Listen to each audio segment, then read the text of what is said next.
¿Qué le entregó Adorni exactamente al fiscal Policita cuando le dio la lista de los exchange y las billeteras cripto? ¿Y por qué? Bueno, obviamente porque esto puede salpicar a Milei en la causa Libra. Bienvenidos a Temap, el lugar que habita la neurosis argentina. Pero primero hay que hablar un poco de la noticia más importante de la semana, que es el fallecimiento de Carlos Alberto el Indio Solari. Diría un artista, un músico, pero no, es mucho más que eso. Se vio muy claramente en la despedida que sus fanáticos pudieron cerrar esta etapa y que a partir de ahora comienza algo nuevo, así como se ha despedido a muchos ídolos en la Argentina. Hay algo que evidentemente ha muerto en la Argentina, pero que vive en todo lo que el Indio posibilitó que naciera a partir de su obra y que estará en nosotros por siempre. Eso no cabe duda. Su arte, su poesía, todo lo que él creó vive en cada argentino que le cambió la vida prácticamente. Se veía, por supuesto, en la gente, sobre todo el día viernes, cómo separó el mundo para un montón de personas, cómo la gente lloraba en el trabajo, cómo se sostenían. Y eso es un poco también algo que en este momento de tanto individualismo y de tanta marginalidad a la gente, realmente le viene muy bien.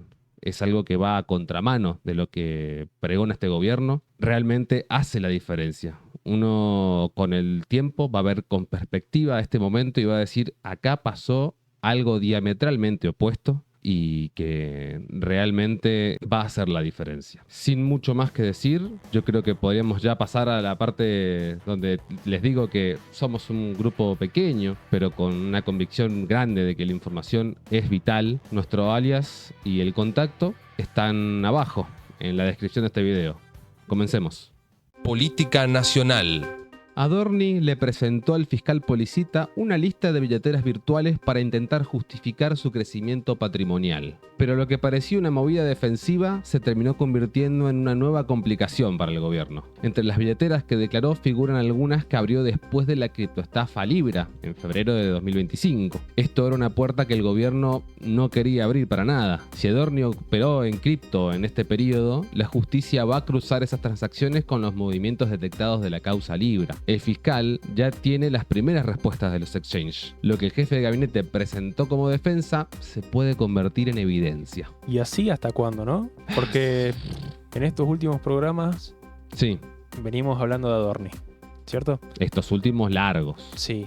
¿Y la justicia? La verdad que me genera muchas dudas porque por un lado la justicia avanza muy rápido contra Adorni en una operación de presión, ¿no? Uno no diría, o sea, te están operando con la verdad, pero al mismo tiempo uno ve que en el fondo no pasa nada, pero al mismo tiempo pasa todo. Yo creo que tiene que ver un poco con la época que estamos viviendo, de información todo el tiempo y que todos los temas se queman rapidísimo, ¿no? Porque de Adorni te habla todo el mundo y al mismo tiempo ya a nadie le importa. Es un poco lo que decía ese libertario que decía, no, a nadie le importa Adorni.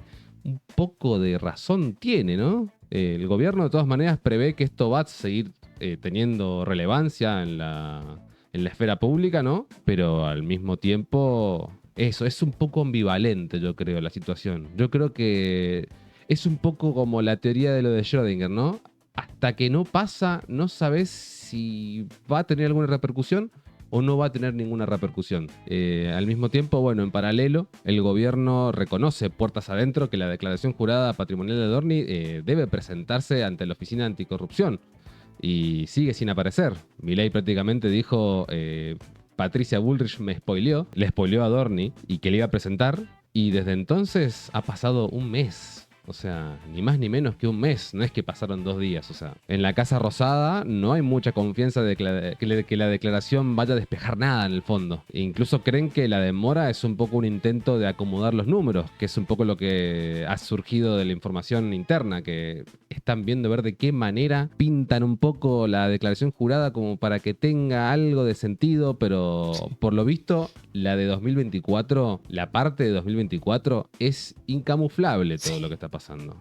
O sea, no hay manera. En el medio de todo esto, Menem decidió cajonear el pliego de la jueza María Verónica Micheli, cuñada del periodista Hugo Alconada Mon, pese a que el Senado ya lo había aprobado con los votos del propio oficialismo. Bullrich reaccionó cuestionando públicamente la decisión y ofreció su renuncia a la conducción del bloque senatorial. En la Casa Rosada, el gesto fue leído como un nuevo desafío a Karina Milei. Bullrich, que ni lenta ni perezosa, viene un poco despegándose hace rato. El gobierno obviamente dijo que iba a terminar con la arbitrariedad judicial, pero bueno, cajonea los pliegos que el propio Senado aprueba, ¿no? Razones que tienen que ver más con los vínculos personales que con otra cosa. Eso tiene nombre, se los dejo a ustedes igual. La corrupción no solamente se ve en los escándalos visibles, sino que también se ve en los contratos, que nadie está mirando. La Dirección Nacional de Vialidad le otorgó 2.584 millones de pesos a la empresa Ebras SRL para cortar el pasto en tramos de las rutas nacionales 178 y 188. El titular de la empresa es Alan Pocoví, familiar directo de Martín y Lule Menem. Mirá vos qué coincidencia, ¿no? Qué coincidencia. Imagínate si el apellido de ellos era Kirchner. No, ¿sabes qué? Esto no lo digo yo, lo diría... O sea, estaría Majul acá. Diciendo, y puede ser que la empresa esté contratada por los Kirchner. Sí, puede ser. Cortar el pasto, no, es increíble. Pocoví constituyó la empresa en octubre de 2023. Una semana antes de las elecciones. Raro. Con un capital inicial de 15 millones de pesos declarando actividad inmobiliaria, no vial. Otras cosas que, bueno...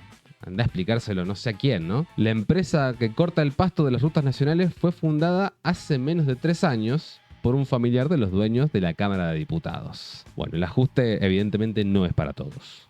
El ministro de Salud recontrató a la droguería suizo-argentina, controlada por la familia Kovalivker, mientras la causa Andis los investiga bastante. Están muy complicados los Kovalivker. Y sin embargo, evidentemente, parece que esto no importa, ¿no? Desde que explotó el escándalo, los contratos con Suiza Argentina se habían reducido casi a cero incluso. Pero en los últimos meses volvieron a aparecer, por debajo del radar, ¿no? En base a los datos que hemos logrado encontrar. El mismo gobierno, bueno, dice combatir la corrupción, pero reparte los medicamentos e insumos a la empresa que está investigada por el 3% de coimas para Karina Milei. Como dije recién, no es que no lo sepan, es que en el fondo ya no importa. Y la Fundación Faro de Agustín Laje recibió 5.000 millones de pesos en donaciones durante 2024. El año anterior había declarado apenas 12 millones. El salto es de, ojo al número, 41.566%. ¿Cuánto? 41.566%. ¿A quién le aumentó el sueldo o algún ingreso esa cantidad? Yo creo que solamente a la Fundación Faro de Agustín Laje. La organización se niega a revelar la identidad de sus donantes bajo el argumento de preservar la privacidad. Sí, claro. La Investigación General de Justicia les exigió la lista. Mientras tanto, la fundación organiza cenas recaudatorias de hasta $200.000, La Mesa, con presencia obviamente del entorno de Santiago Caputo. El ultralibertario también tiene su circuito con financiamiento opaco, ¿no? El dinero no tiene ideología y la transparencia parece que tampoco. Mientras el gobierno acumula las irregularidades que estamos viendo, también avanza en ceder activos estratégicos que no tienen vuelta atrás. El Paraná es la vía por donde sale el 80% de las exportaciones argentinas. Granos, aceites, minerales, manufacturas. Lo que come buena parte del mundo pasa por ese río. Esta semana el investigador Carlos Delfrade reveló que detrás de la concesión de la hidrovía está el Comando Sur del Ejército de Estados Unidos y la Cargill como interesados estratégicos, y que la Armada Argentina firmó un acuerdo con la Cuarta Flota que considera el mar argentino un bien común global. Uno lo lee así nomás y dice, mirá qué bonito, léelo 2 veces. Ese concepto que suena a diplomacia significa en la práctica que Estados Unidos podría intervenir en sus aguas cuando lo considere necesario. Sus aguas son nuestras. La concesión de los Nois y Jan de Null tiene por detrás un marco mucho más amplio para el negocio comercial. Es una decisión de soberanía que el gobierno no debatió con nadie. ¿Y podría agregar algo? Sí. Porque esta no es una noticia cualquiera. vemos que nuevamente, cómo este gobierno de Cipayos entrega más soberanía a Argentina a potencias extranjeras. ¿Qué es lo que vinieron? Claro, pero que Prácticamente. seguramente, veremos después en comentarios, de gente exclamando con el simple hecho de justificar este accionar berreta y afines a intereses foráneos, que Cristina le donó el terreno a China para implementar una supuesta base militar china. Sí, que ¿No? anda a chequear, ¿no? Claro, la cual ya se había desmentido, pero siguen con ese cassette yankee de que son espías, de que son militares, etcétera, etcétera. Y lo que no saben es que nosotros somos partidarios de que la Argentina es para los argentinos. Claro, y esto es todo lo contrario. Es precisamente todo lo contrario.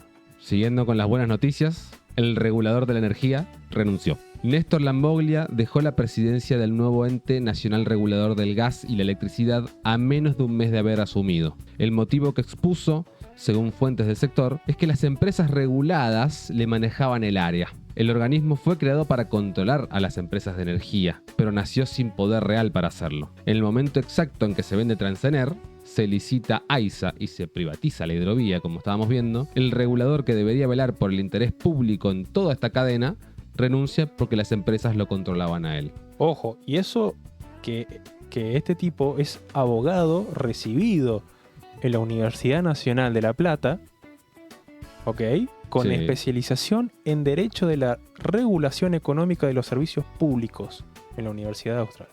¿Pero estudió este muchacho? Por eso estudió, o sea, es alguien específico para este puesto. Y lo Y está pusieron atado complicado. de manos, Lo pusieron atado de manos, sí. prácticamente. O sea, al tipo le dijeron, bueno, ¿viste lo que estudiaste? Bueno, no lo podés usar. Sí, entonces, ¿para qué me ponen en este puesto, muchachos? Claro, si se lo van a controlar los demás. Yo creo que se va a ver muy bien en el próximo bloque, ¿no? Por haber entrado en la Argentina de Milei. La Argentina de Milei. La Confederación Sindical Internacional ubicó a Argentina entre los 10 peores países del mundo en materia de derechos laborales. Categoría 5 sobre 5. Es el nivel de los estados que no garantizan ningún derecho laboral efectivo. Hace 2 años Argentina estaba en la categoría 3. El desplome en 2 años es uno de los más pronunciados que registró el índice en toda su historia. Cansado de romper récords mundiales, ¿eh? Insoportable. El informe señala los ataques a la negociación colectiva, los despidos masivos sin consecuencias y el desmantelamiento de los organismos de control como causas principales. Y la Federación de Trabajadores del Gas declaró la emergencia nacional, despedidos masivos y tercerización en empresas con balances favorables y tarifas en máximos históricos. Las empresas ganan más que nunca, pero echan a sus trabajadores. Los cierres de la semana sumaron otro nombre histórico. La industria automotriz fabricó 40.000 vehículos menos en lo que va de 2026. Una caída del 19,3% en los primeros 5 meses del año. Mayo solo cayó un 21,5%. En Mendoza, Fideos Bausa cerró sus puertas después de más de un siglo de historia. Una empresa familiar que atravesó crisis, devaluaciones, hiperinflación, recesiones sin cambiar de dueños, pero no pudo esta vez. Los Fideos Bausa formaron parte de la vida cotidiana de varias generaciones de mendocinos. Cuando cierra una empresa así, no cierra solo una fábrica, se cierra un capítulo de identidad económica local. La inversión nacional en las provincias cayó un 72,5% en abril en términos reales. Solo 4 provincias vieron crecer los fondos: Catamarca, Mendoza, Tucumán y Chubut. El resto, 20 provincias, sufrieron recortes brutales. Formosa cayó un 99%, Neuquén un 98,9% y Tierra del Fuego un 97,8%. Estamos hablando de provincias, no de municipios. Tienen hospitales, rutas, escuelas, organismos de seguridad que dependen de la inversión. Y La Rioja, además, anunció el regreso de los chachos, la cuasi moneda provincial que se usó en la crisis del 2001. El gobernador Quintela lo presentó como una herramienta para proteger el poder adquisitivo. Que una provincia tenga que emitir su propia moneda en 2026 es la descripción más concreta de lo que la política fiscal nacional le hace al interior del país. Y una noticia que ya no es de crisis. José Luis Manzano compró las estaciones de Shell de Argentina por $1.420 millones a través de su sociedad con la trader suiza Mercuria. del pozo de Vaca Muerta al surtidor de Shell, pasando por la generación eléctrica. Manzano controla ahora una cadena energética integrada. Lo notable obviamente es que todo este proceso ocurre bajo un gobierno que dice combatir la concentración de poder, ¿no? Y los privilegios de los empresarios con los vínculos políticos. Manzano tiene vínculos con todo el arco político argentino y su negocio creció en todos los gobiernos. Pasamos ahora sí a los casos de impunidad. La impunidad avanza. El juicio político al juez federal Gastón Salmain, acusado de recibir coimas, podría aprobarse con 20 votos a favor en el plenario del Consejo de la Magistratura. La sola activación del jury implica su suspensión como juez, y eso podría habilitar su prisión preventiva en la causa donde está procesado por pedir un soborno, algo que sus fueros habían impedido hasta ahora. Es uno de los pocos casos donde el sistema judicial avanza con rapidez. Cuando el imputado es un juez, resulta que sí se puede. Y para cerrar este bloque cortito, la causa del fentanilo avanza hacia el ministro Lugones. El juez amplió el procesamiento a 90 muertes y la investigación ya alcanza los organismos de control bajo su órbita. Lugones es el mismo ministro que recortó el presupuesto de prevención del cáncer, que dijo que los abuelos mayores de 80 años son una carga y que pidió que no lo llamen Ministerio de Salud, sino de Capital Humano. Ahora tiene una causa por 90 muertes. En el interior del país también hubo novedades que merecen atención. Argentina Federal. La ley de glaciares volvió a estar vigente en Santa Cruz.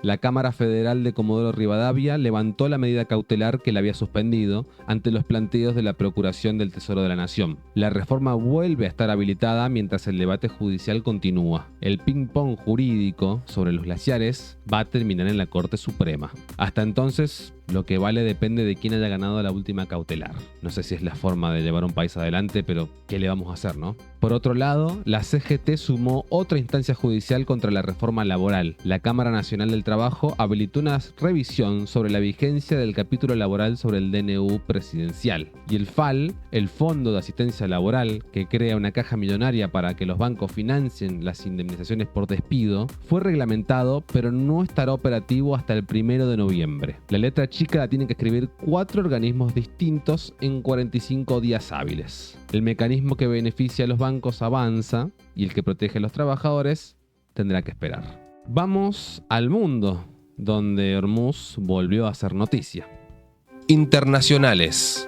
En Malvinas, la administración británica avanza en la construcción de un nuevo puerto petrolero en la bahía de Puerto Argentino, con las primeras piezas de acero fabricadas en China. El objetivo es tenerlo operativo a fines de 2027 para facilitar las perforaciones en el yacimiento Sea Lion, con el primer barril de crudo previsto para el primer trimestre de 2028. El gobierno se alinea automáticamente con Washington y recibe de Washington la respuesta de que el apoyo británico es incondicional. El puerto, que se construye enfrente de nuestras islas, lo hacen con el acero chino, bajo licencias que el gobierno argentino permite, mientras la diplomacia sigue sin aparecer.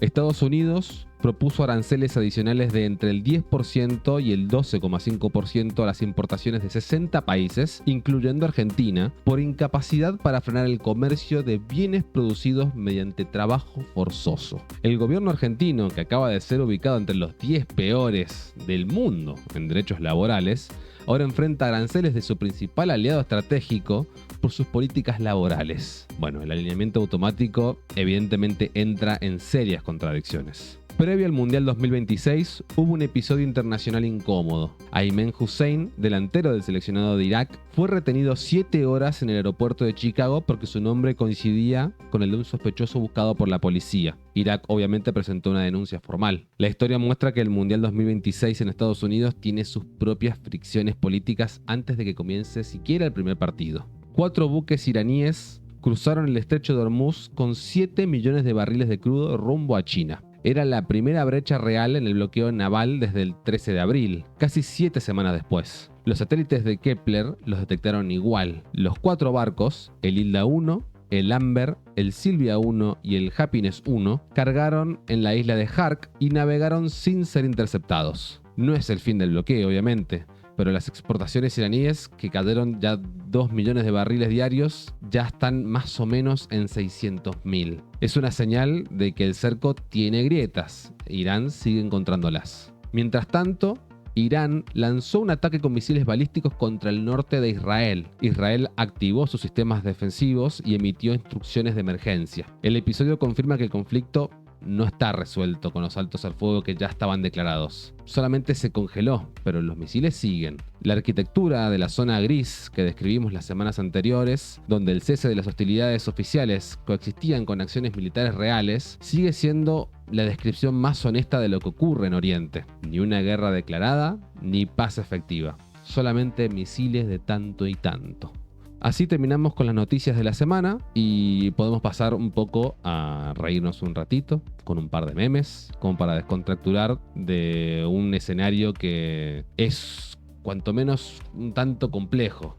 Se acerca el Mundial, ya estamos muy cerca del Mundial y el conflicto en Oriente está ahí como que quiere explotar de vuelta. Hay un montón de cosas que están pasando en simultáneo que hay que prestarle mucha atención. Pero ahora, memes. ¿Qué tenemos esta semana, Miguel? Memes. Bueno, esta semana trajimos poquitos memes, pero son bastante contundentes, mira. Con todo lo que ha sucedido, ¿eh? Claro, por supuesto. Mírate esto. Referencia a Mortal Kombat. Ay, Bullrich. Estábamos hablando justamente recién. ¿Cuál será el próximo gobierno con el que se entongue Patricia Bullrich? Yo decía que el propio.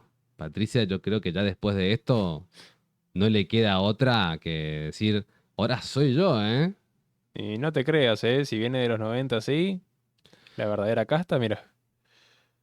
Y no sé, ¿eh? Yo tengo mis dudas, pero bueno, es como lo mismo que pasa con Adorni. Hasta que no ves realmente qué es lo que termina de pasar, ¿viste? Es como que puede pasar cualquier cosa. Realmente puede pasar cualquier cosa. Mira otro, en sintonía también con la renuncia. Sintonía. Esa foto, la foto que marcó el inicio de la relación Ujú. entre Patricia y el león, entre el pato y el león. La foto que, ¿viste cuántas reacciones, cuántos likes? Pero, Mientras ellos están... pero Milei, eso no son votos. Creo que entendí mal lo que dije yo que lo que dijo Trebuch. Mira, vamos Ay. con otro. Bueno, obviamente los invitamos a todos a dejar de creerse rico cuando le deben plata a Mercado Pago. Por favor, no falten, ¿eh? Sobre todo cuando toque ir a votar. Acuérdense, si bien que tienen deuda de Mercado Pago, no voy a votar al tipo que... No. Por favor. Se Hay lo pido, por favor. uno larguito, che. ¿Lo lees vos o lo leo yo? Ay, me encanta esto. Momento Monster Inc. No entró en las noticias, pero porque hay tanto para decir de esto. Los protagonistas son de clase trabajadora. El villano es un burgués. El plan del villano es automatizar la producción para aumentar la renta. El villano es vencido por una agencia reguladora del Estado. El final feliz llega con la clase trabajadora tomando los medios de producción. Monster Inc. es propaganda marxista. Si Milei no entendió Monster Inc., imagínate si va a entender una letra del indio. Olvídate, no hay manera, ¿eh? O sea, Milei para mí Milei explicando Monster Inc. es el resumen perfecto de lo que es este gobierno. No entiende nada. Le pones, o sea, te decís, che, un mínimo de análisis.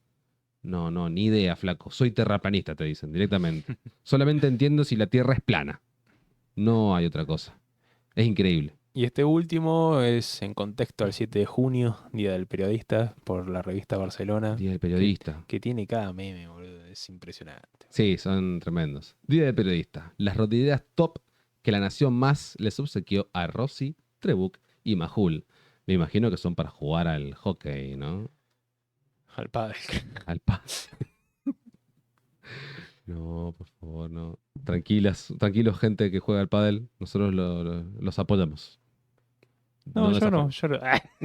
Allá se despegaron igual, pero yo que pongo la carita, aguante el pádel, gente, aguante el pádel. Bueno, así llegamos al final de esta semana con, bueno, Adorni, que ya nos tiene cansado a todos. Adorni presenta la declaración jurada, ya nos tenés los huevos secos, a todos, sinceramente. Los Kovalivker vuelven a aparecer. Los Menem ganando plata cortando el pasto. La verdad que es increíble, es increíble. Este país no tiene desperdicio, la verdad. Sobre todo porque, bueno, somos uno de los 10 peores países para trabajar en el mundo. ¿Qué decir, no, de la muerte del Indio Solari que no haya dicho antes o que no haya dicho nadie más? Yo creo que lo que más podemos destacar hoy en día, al menos hasta el día de la fecha, es que la muerte del Indio Solari hizo que Milei cerrara un poco el orto. Yo creo que eso es algo que nos regaló el Indio en sus últimos momentos, de decir, tomen, Milei al menos un rato va a estar callado.